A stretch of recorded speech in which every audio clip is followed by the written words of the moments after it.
আসছে পরবর্তী খবরে। নতুন ফ্র্যাঞ্চাইজি পেল Bengal pro T20 league. Bangla ক্রিকেটে তরুণ প্রতিভা তুলে আনার লক্ষ্যে ক্রিকেট অ্যাসোসিয়েশন অফ বেঙ্গলের উদ্যোগে এগিয়ে এলো রেশমি গ্রুপ। মেদিনীপুর থেকে ফ্র্যাঞ্চাইজি কিনল এই সিমেন্ট প্রস্তুতকারক সংস্থাটি। নতুন ফ্র্যাঞ্চাইজির নাম রাখা হয়েছে মেদিনীপুর উইজার্ডস। এদিন বাংলা দলের কোচ লক্ষ্মীরতন শুক্লার হাত ধরে মেদিনীপুর উইজার্ডসের লোগো উদ্বোধন হয়। নতুন এই ফ্র্যাঞ্চাইজিকে শুভেচ্ছা জানিয়েছেন লক্ষ্মী।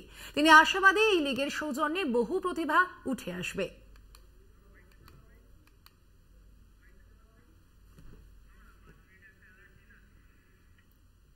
সঞ্জয় দা যে এটা নিয়ে অনেকদিন ধরে লড়ছিলেন, সেটা একটা পূর্ণ হয়েছে। সো সঞ্জয় দার এফোর্টও আমার মনে one of the best effort, যেখানে রেকগনাইজ করা ইটস ভেরি ইম্পর্টেন্ট।